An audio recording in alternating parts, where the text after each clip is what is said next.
మన ప్రభువును రక్షకుడైన యేసుక్రీస్తు నామంలో మీ అందరికీ నా శుభాభివందనాలు, నూతన సంవత్సర శుభాకాంక్షలు తెలియపరుస్తున్నాను. ఒక మంచి మాటను ఈ రోజున మీతోటి చెప్పాలని నేను ఆశపడుతున్నాను.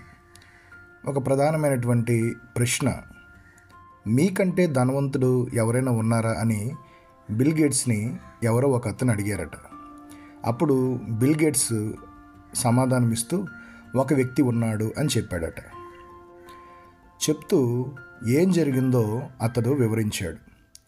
బిల్ గేట్స్ చెప్తున్నాడు, నేను డబ్బు పేరు సంపాదించకముందు ఆ రోజుల్లో ఒకనాడు న్యూయార్క్ ఎయిర్పోర్ట్లో దిగాను.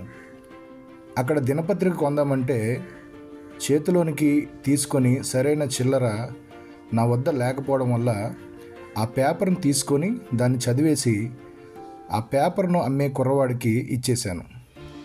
అందుకు ఆ కుర్రోడు అన్నాడు, పర్లేదు సార్, మీ వద్ద చిల్లర లేకపోయినా ఈ పేపర్ తీసుకోండి అని బలవంతంగా ఆ కుర్రాడు ఆ పేపర్ని నా చేతిలో పెట్టాడు. అందువల్ల నేను ఆ పేపర్ తీసుకోక తప్పలేదు. అదేవిధంగా నా ప్రయాణంలో మరో 2 సంవత్సరాల తర్వాత చాలా విచిత్రంగా మళ్ళీ అదే ఎయిర్పోర్ట్లో అదే పేపర్ కుర్రాడు వద్ద మళ్ళీ దినపత్రిక కొనాలని ప్రయత్నిస్తే అప్పుడు కూడా నా వద్ద చాలినంత చిల్లర లేకపోయింది.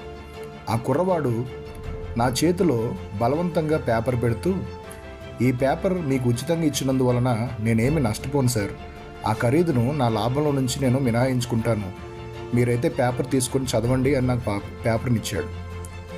ఆ తర్వాత 19 సంవత్సరాలు అయిన తర్వాత నేను బాగా డబ్బు పేరు సంపాదించిన తర్వాత ఆ పేపర్ కుర్రాడు కోసం చాలా చోట్ల వెతికాను, కానీ నెలన్నర తర్వాత అతడు దొరికాడు. నేనెవరో తెలుసా? నాకు ఉచితంగా దినపత్రిక ఇచ్చావు, ఒకసారి గుర్తుపట్టావా నన్ను అని అడిగాను. మీరు తెలుసు సార్, మీరు బిల్ గేట్స్ కదా, ఒకసారి కాదు నేను మీకు 2 సార్లు ఇచ్చాను పేపర్ అని ఆ కుర్రాడు బదులిచ్చాడు.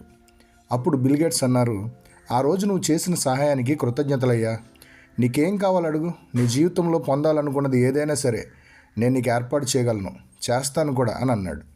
అప్పుడు ఆ కుర్రాడు సమాధానం ఇచ్చి, సార్, మీరు ఏ సహాయం చేసినా నేను చేసిన సహాయానికి ఎలా సరిపోతుంది సార్, ఎలా సరితూగుతుంది అని ప్రశ్నించాడు.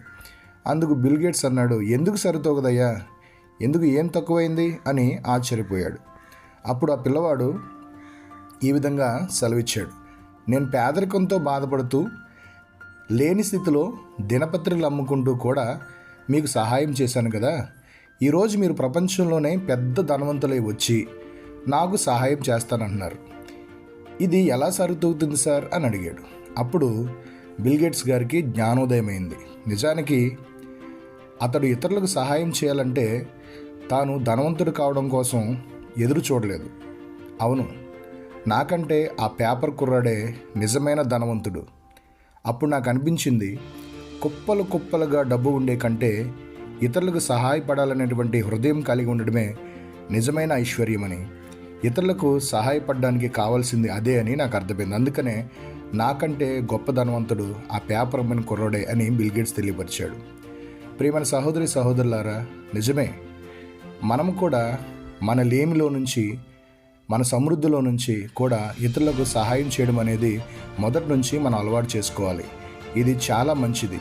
దీనివలన మనము దేవుడి నుంచి శ్రేష్టమైన ప్రతిఫలాన్ని పొందుకుంటాం. మీరు కూడా మీ స్థితిలో ఇవ్వడం నేర్చుకోండి, ఇతరులకు సహాయపడడం నేర్చుకోండి.